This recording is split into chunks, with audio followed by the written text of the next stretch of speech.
Bienvenidos y bienvenidas a Enclave Política. Soy Orlando Pérez y les acompañaré en este diálogo en los próximos minutos. En Ecuador hay una consulta alrededor de una propuesta demagógica del presidente Guillermo Lasso. Supone que si gana esa consulta, la situación de violencia e inseguridad crónicas se acabarían y sus ciudadanos vivirían prácticamente o casi en el paraíso terrenal, libres de sicariato, masacres carcelarias y robos por doquier. Y ese tema también atraviesa ahora las elecciones para alcaldes y prefectos que serán el próximo 5 de febrero. Los candidatos afines al gobierno con el aparato mediático a su favor creen que también los municipios y las prefecturas deben trabajar en la inseguridad para atenuar la responsabilidad directa de Lasso, porque en año y medio se incrementó, por ejemplo, las cifras de muertes violentas a niveles nunca antes vistos. De esto queremos conversar con la experta en seguridad, Carolina Andrade, a quien le damos la más cordial bienvenida. Carolina, qué gusto tenerla por acá. ¿Cómo está? Hola Orlando, un gusto poder saludarlo y un saludo a todas y a todos quienes nos escuchan y nos siguen.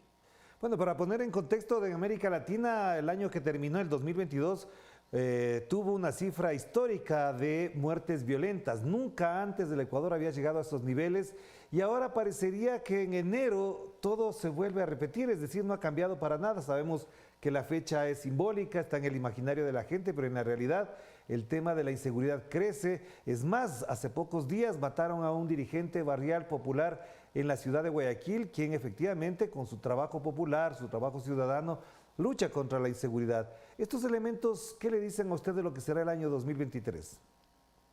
Bueno, sí, efectivamente el Ecuador el año pasado cerró en su cifra récord de violencia, una tasa de cerca del 26 por cada 100.000 habitantes, es decir, al mismo nivel de lo que había registrado en el año anterior Colombia y México.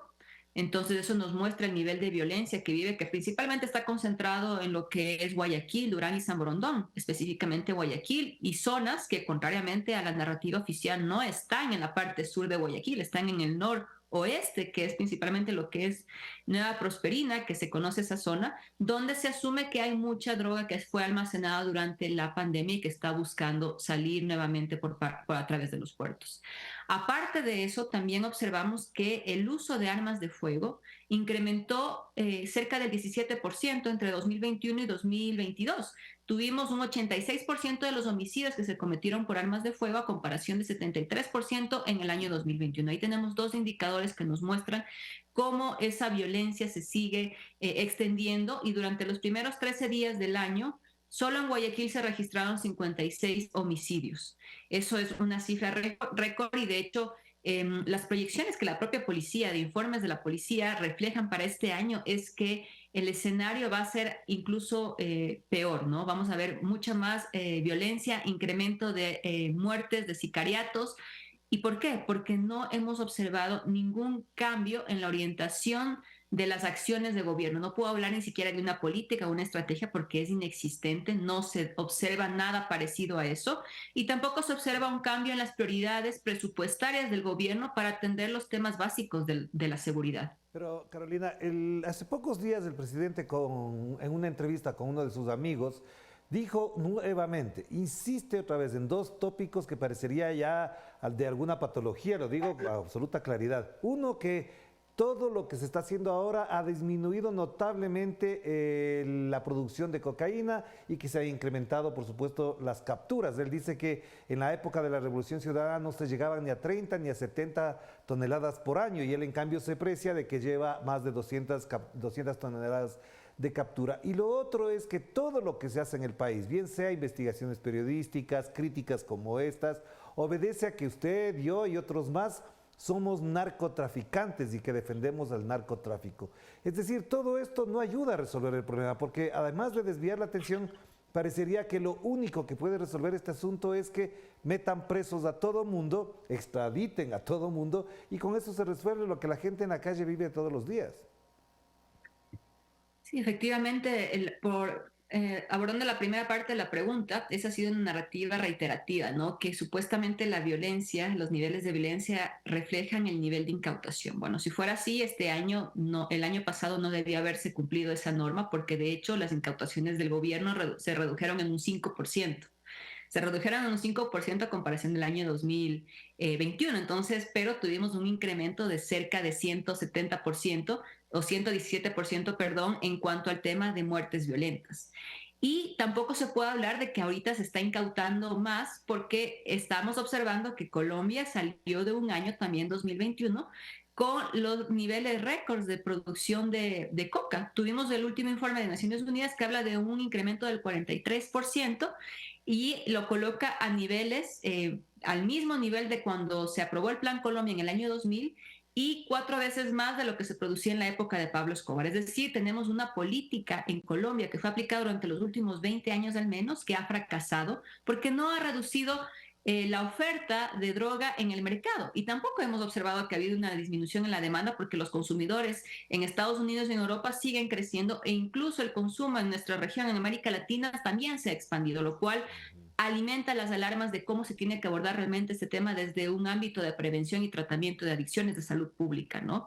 Entonces eso por un lado, esas cifras que el gobierno insiste, desconoce la realidad y además continúa a repetir una retórica que lo que hace es desconocer que el problema es estructural, que lo que se necesita en este momento ya no es simplemente una política así muy superficial, se necesita recuperar territorios que durante los últimos años se ha cedido completamente al narcotráfico. ¿Por qué el último informe de Naciones Unidas habla que 4 centros de agroproducción de cocaína están concentrados en el departamento de Nariño, en frontera con Esmeraldas? ¿Y por qué esos centros se han fortalecido durante los últimos 4 años? Porque seguramente encontraron mayores motivaciones en territorio ecuatoriano para poder expandir su mercado a través de nuestro territorio y poder expandir, ¿no es cierto?, su producción. Eso por un lado. Por el otro lado, coincido plenamente, creo que es irresponsable por parte del gobierno nacional y del presidente de la República tratar de estigmatizar a todos sus adversarios políticos de narcotraficantes, de que apoyan al narco, de que tienen relaciones con el narcotráfico. Es una retórica que viene desde el año 2019 durante las movilizaciones y se fue trasladando y mutando hacia el año 2022 durante las últimas movilizaciones. Tratar de deslegitimar al adversario político a través de estos estigmas que lo que hace, ¿no es cierto?, es politizar el ámbito de la seguridad y no permite al gobierno tomar decisiones técnicas que debería realmente enfocarse, ¿no es cierto?, en mirar los problemas de fondo de la violencia y el delito, pero también poder identificar quiénes son esos actores, porque no podemos que tampoco negar que puede existir actores vinculados al narcotráfico que hayan buscado interés en penetrar, ¿no es cierto?, instituciones estatales, pero también instituciones privadas y diferentes espacios de poder, porque el poder no solamente es el poder político, está el poder económico, entre diferentes ámbitos. Entonces, si hubiera realmente una posición técnica por parte del gobierno, se hubiera ya iniciado un trabajo real sobre esta identificación y no solamente utilizarlo como una arma política para tratar de deslegitimar a sus adversarios. Pero entonces, Carolina, también ahí nace otra preocupación. Si usted menciona que no hay el carácter técnico en esta lucha, parecería que los aparatos de inteligencia trabajan más en escuchar a los adversarios políticos que en escuchar a los capos de la droga, porque una de las cosas que se critica, y con absoluta claridad, tiene que ver con que se incauta mucha droga, pero no se meten presos a los que llevan esa droga, a los que a los que son dueños de esa droga, no están presos, es decir, los jefes de las bandas no están presos, y al mismo tiempo, en función de eso, parecería que esos aparatos no resuelven otro problema que está latente. ¿Hasta dónde la policía, la seguridad, la inteligencia ha dado garantías para que la gente incluso pueda denunciar? Porque lo que pasa es que si la gente denuncia, lo que le ocurre es que el denunciante es asesinado porque los policías filtran esas informaciones. Sí, hay un tema de fondo también que es la falta de confianza en la institución policial, ¿no? Y militar, no podemos dejar de lado. Son las dos instituciones que se ven en sus peores momentos en cuanto a la confianza institucional con la ciudadanía. Y ahí es bastante paradójico porque el alto mando militar y policial ha entregado una confianza ciega, entre comillas confianza, al presidente de la República a cambio de una supuesta estabilidad democrática, mientras el gobierno ni siquiera le ha dotado del presupuesto o los implementos básicos para que sus efectivos puedan cumplir adecuadamente su trabajo. Fuerzas Armadas no puede realizar trabajos, entrenamientos porque no tiene los recursos. Policía no puede realizar su trabajo porque no tiene ni siquiera dinero para hacer un patrullaje simple. Entonces, es una especie de transacción que sucede entre el alto mando militar y policial con los altos espacios de poder. ¿Para qué? Para poder lograr una especie de estabilidad. Y cuando usted menciona justamente las prioridades que estamos viendo, la semana pasada Fuerzas Armadas del Ecuador anunciaba que se encontraba realizando un ejercicio para coordinar una respuesta entre diferentes instituciones del Estado ante un escenario de conmoción interna. Entonces ahí vemos un poco las prioridades que también coloca el gobierno, ¿no?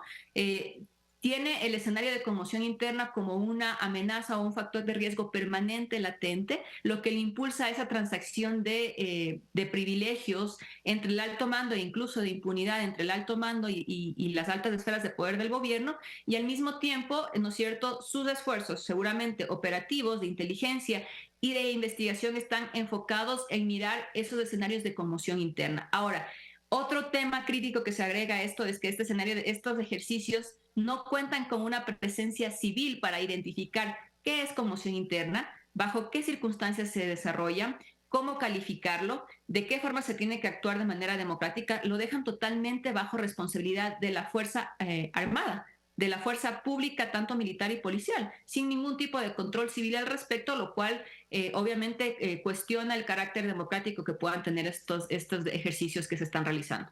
Y para cerrar solamente esta parte, Carolina, y en la segunda abordar otro tema que es muy importante, pero no dejar de mencionar esto, es si los aparatos de seguridad están en estas condiciones, ¿de qué sirve una visita a los Estados Unidos? ¿Hasta dónde eso puede estimular un mejoramiento? ¿Usted cree que todo el andamiaje publicitario de los últimos días de capturas, de detenciones, por ejemplo, contra supuestamente los asesinos del dirigente popular de Guayaquil, son más bien esas figuras que enaltecen al aparato propagandístico, pero no al aparato de represión?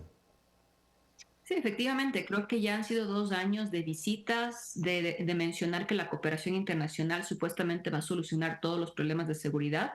Mientras tanto, hemos tenido un gobierno que ha sido incapaz de tomar decisiones, de liderar y sobre todo de priorizar los recursos adecuados para que el sector de seguridad, el sector salud social pueda actuar de manera adecuada. Entonces, creo que se ha puesto demasiadas expectativas al respecto. El tema de la extradición justamente que se está planteando seguramente es un requisito para avanzar en estos términos de cooperación internacional, sobre todo por un punto fundamental que hay ahí.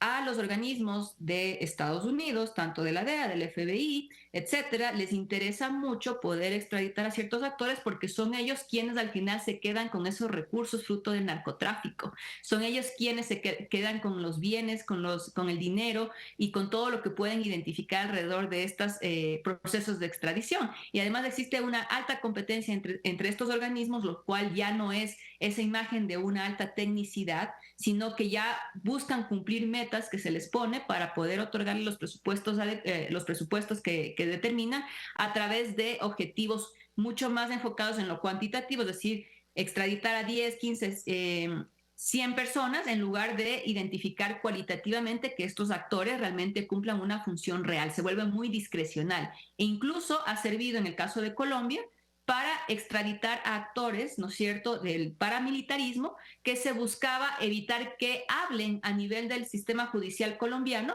alrededor del tema de derechos humanos y llevarlos y procesarlos por temas de narcotráfico, sin que realmente los temas que habían sucedido de violaciones de derechos humanos o vinculaciones con actores políticos en Colombia pueda esclarecerse. ¿Por qué? Porque el Estado que envía a estos actores se queda sin la posibilidad de profundizar en las investigaciones, en las estructuras, en otras conexiones y también se queda en la incapacidad de recuperar los recursos de esos actores, ¿no es cierto? Entonces ahí vemos dónde también están los intereses, sobre todo en el dinero, que hay un informe que me parece que hace un análisis de los años 70 a inicios de los 2000 de Colombia, que habla de cerca de $1.000 millones al año que el gobierno de Estados Unidos recupera de activos producto del narcotráfico que se quedan en su territorio y no regresa un centavo a los países donde todo el daño, la violencia, la muerte se produjo. A pesar de que la normativa dice que debería devolver cierto porcentaje, esto no sucede y todos esos recursos se quedan ahí. Hagamos la pausa, enseguida volvamos con Carolina Andrade a propósito de que todo esto que está pasando también se inserta en una coyuntura especial, elecciones de alcaldes, prefectos y además concejales que están involucrados también en el tema de la inseguridad. Vamos a la pausa.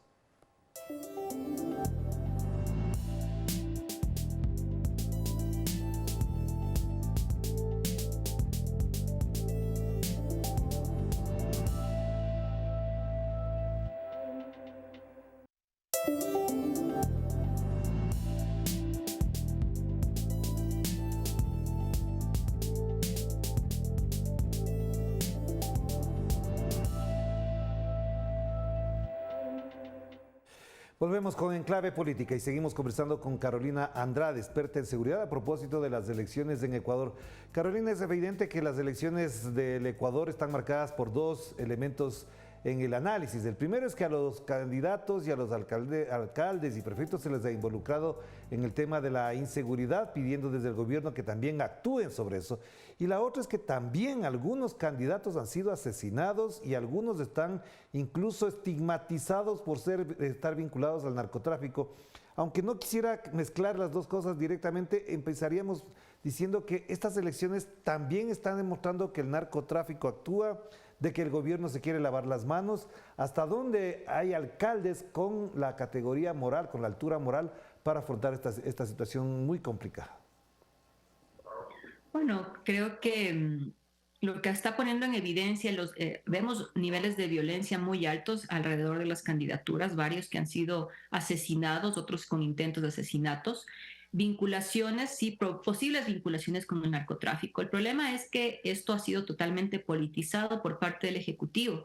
Entonces, lo ideal y lo técnico hubiera sido que, previo a la inscripción de candidaturas, el sistema de inteligencia, quien tiene que liderar esta coordinación entre el subsistema de inteligencia financiera y económica, donde está principalmente la parte de la UAFE, de la Unidad de Inteligencia Financiera y también inteligencia tributaria, pueda actuar de manera coordinada con información de la policía y poder tener claro informes técnicos que puedan ponerse a disposición del CNE para poder de esa forma, ¿no es cierto?, actuar de manera coordinada, pero no ya en un contexto electoral, usándolo como una herramienta o como una arma para buscar deslegitimar a una tendencia u otra, ¿no es cierto? Lo que hace es perder objetividad y verdaderos resultados. Entonces ahí tenemos un problema de fondo en cómo se está abordando e insisto, esto parte de la politización que nuestro país vive en el ámbito de la seguridad, incluso en la falta de confianza que podríamos tener los ciudadanos en esos informes cuando no tenemos una confianza en cuanto al trabajo que viene realizando la fuerza pública.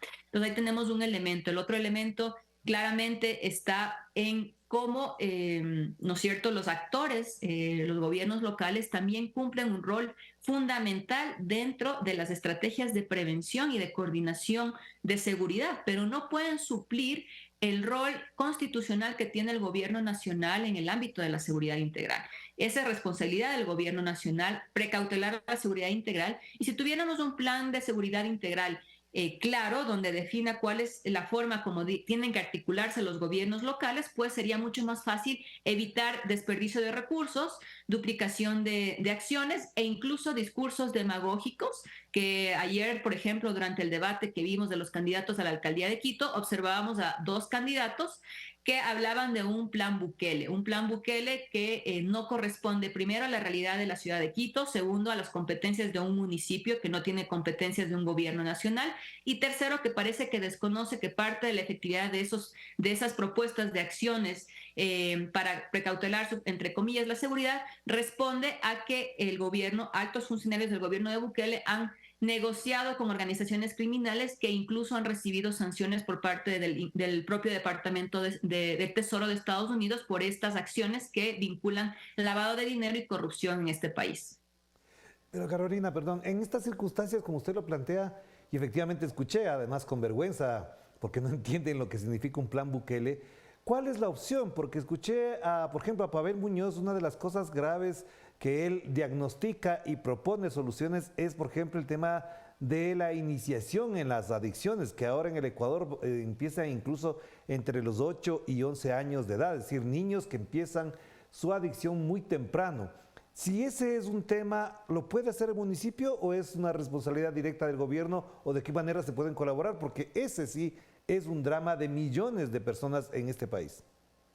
Bueno, efectivamente, creo que ahí Pavel Muñoz fue el único que presentó algo diferente en ese sentido a comparación del resto de candidatos que incluso estaban un poco más enfocados en el ataque, en la confrontación y en el buscar deslegitimar a sus oponentes, ¿no? El municipio tiene un rol importante en el tema de prevención y tratamiento de adicciones. De hecho, es algo que el Estado, el gobierno central no ha actualizado la encuesta nacional de consumo de drogas desde el año 2016. Los datos que se cuentan no son actualizados. El municipio tiene la capacidad de actualizar esa información a través del Observatorio de Seguridad Ciudadana y claramente el alcalde puede liderar unas acciones focalizadas para construir centros de prevención y tratamiento de adicciones en acompañamiento a los niños y jóvenes, que es una herramienta fundamental para poder evitar justamente que estos jóvenes luego caigan en acciones de delincuencia organizada, se involucren en bandas criminales, sean parte, ¿no es cierto?, de hechos violentos. Esa es una acción de prevención importante para justamente evitar que eso suceda y escale, porque normalmente a veces las personas que se involucran en esto es por deserción escolar, por consumo de drogas o por, ¿no es cierto?, necesidades que tienen que cubrir dentro de su núcleo familiar. Entonces, es una acción fundamental. Creo que Pavel llamó la atención sobre el hecho de que después de Manta, Quito es la ciudad donde más temprano inicia el consumo de drogas. Esa es una realidad que pasa totalmente desapercibida en nuestra ciudad. Entonces, hablamos del microtráfico, hablamos de cómo tiene el gobierno que actuar alrededor de las estructuras criminales del microtráfico, pero cómo el municipio puede ser complementario a esas acciones de la Policía Nacional, obviamente coordinando el trabajo que se puede hacer alrededor de los centros educativos con la policía y otros organismos, pero también enfocando sus esfuerzos y sobre todo priorizando presupuesto junto a la Secretaría de Salud en el tema de prevención y tratamiento de adicciones. Pero entonces, si es así, ¿qué rol podrían ocupar los municipios con candidatos de ganar, por ejemplo, como el caso de Pavel Muñoz, que tienen la experiencia de un gobierno como el de la Revolución Ciudadana, que sí luchó contra las bandas criminales, que sí redujo la mortalidad, que sí redujo la inseguridad? ¿Es posible que esa transferencia, digamos, de experiencia se pueda aplicar en los municipios y eso de alguna manera, más allá de que el gobierno deje de hacer, beneficie a la ciudadanía? Claro, creo que ante la incapacidad y el vacío del gobierno central, los gobiernos locales pueden en algo recuperar esos espacios donde no hay presencia del Estado, ¿no? Y donde se está perdiendo espacio ante la delincuencia y ante la criminalidad. Y la experiencia que Pavel Muñoz tiene en los ámbitos de función pública, de administración, de planificación, de conocimiento de las realidades, sobre todo él siempre ha hablado desde una perspectiva integral, no solamente enfocado en los ámbitos de represión o de control, sobre todo en los temas de prevención. Tiene un proyecto que lo estaba revisando que me llamó mucho la atención, que es el proyecto Utopía, que se ejecutó ya en la Ciudad de México, que de hecho se parece mucho al proyecto Perla, que fue ejecutado en la ciudad de Cali y que le mereció a Cali este año ser, el año pasado, ser el año en donde las muertes violentas redujeron y donde se resaltó justamente la acción del municipio en ese sentido, frente a al vacío también que ha tenido desde las políticas nacionales. ¿Y cuál es ese enfoque? El enfoque es trabajar con la comunidad, trabajar en programas de prevención, en evitar la deserción escolar de los jóvenes, en brindar opciones de gestión del tiempo libre de los jóvenes, trabajar con las mujeres a través del arte, la cultura, de las actividades que pueden realizarse en los barrios para apropiarse de los espacios públicos. Y ahí también viene una relación directa con lo que comentábamos anteriormente, el tema del tratamiento, de la prevención y tratamiento de adicciones. Esa es una herramienta que como programa, expandiéndolo a los diferentes barrios o a los diferentes distritos donde se tiene o se sabe que hay mayor vulnerabilidad social y económica y mayor propensión, ¿no es cierto?, a que incremente la violencia y la inseguridad, pues es una herramienta efectiva para invertir ahora y poder recuperar en el mediano plazo una sociedad que realmente cuide de sus jóvenes. Y una última pregunta, Carolina, porque este tema es muy importante considerarlo. ¿Hasta dónde entonces los recursos resuelven los problemas? Porque hasta ahora yo no he visto en ninguna parte los 1.200 millones de dólares que dijo el señor presidente que iba a destinar para la inseguridad en el Ecuador, para fortalecer a la policía. Yo lo pregunto lo de los recursos, ¿hasta dónde, por ejemplo, los alcaldes con recursos destinados a la seguridad pueden, en cambio, eliminar la atención de otros temas que son clave? Es decir, tanto es el peso de la inseguridad que incluso ciertos recursos, como por ejemplo en la alcaldía de Guayaquil, se destinan a la seguridad y no a las atenciones básicas y estratégicas que tiene cada cantón, municipio o prefectura. Claro, creo que es una forma de qué tan efectivos pueden utilizarse esos recursos, ¿no? Porque además también tenemos que ser conscientes de que los municipios tienen limitaciones también en cuanto a su capacidad presupuestaria. No es lo mismo tener el presupuesto del gobierno central que tener ya los presupuestos propios de los municipios, pero a partir de eso es cómo se reorientan esas prioridades, ¿no? Y hemos visto, ¿no es cierto?, que por ejemplo en Quito la tasa de seguridad son cerca de 8 o 9 millones al año que se recaudan, cómo ese dinero puede ser invertido adecuadamente en coordinación, ¿no es cierto?, con el presupuesto de los programas sociales, de los programas a nivel de lo que es espacio público, y de esa forma actuar de manera coordinada y articulada. Muchas veces también es no solamente enfocarnos en los temas de tecnología o solamente en los temas de represión y de vigilancia. Sí, está bien, hay que fortalecerlos. El tema de cámaras de vigilancia, de alarmas comunitarias, botones de pánico, pero si eso no viene acompañado, también, como decíamos, el caso de Guayaquil, con acciones sociales, territoriales, de poder brindar a los jóvenes alternativas de futuro, de vida, disminuir su deserción escolar, entonces estaremos solamente invirtiendo en tecnología sin abordar los temas de fondo, que es cómo evitar que esa base social que el crimen organizado busca atraer y busca reclutar a sus beneficios, no se desvíe a justamente acciones de delincuencia, delito y violencia, sino que sean parte de comunidades que busquen construir futuro para los jóvenes, los niños, las mujeres en espacios seguros, en barrios seguros. Entonces, creo que ahí eso es clave, es fundamental que sea una acción articulada, y creo que para eso se necesita primero liderazgo, se necesita conocimiento y experiencia en el sector público. No podemos seguir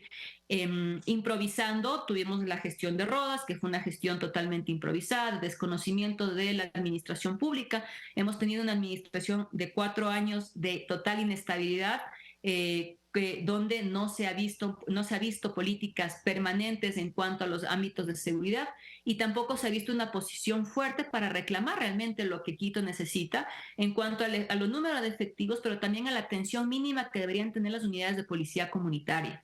Entonces creo que en ese sentido se necesita un perfil que realmente aborde eso y que sepa que tiene que conversar con el gobierno, pero también tiene que exigirle, ¿no es cierto?, que pueda atender adecuadamente a las quiteñas y los quiteños. Gracias, Carolina. Siempre será muy importante escucharle, reflexionar con usted a propósito de lo que pasa en nuestro país y, por supuesto, que tiene incidencia también en nuestra región. Le mando un abrazo, que esté muy bien. Muchísimas gracias a ustedes. Un saludo. Gracias a Carolina Andrade. Esta coyuntura muy especial del Ecuador hay que reflexionarla en ese sentido y no poner bagatelas o además fantasmas en la lucha contra el narcotráfico y la inseguridad. Nos veremos a propósito de esto en otras ocasiones. Cuídense mucho. Chao, chao.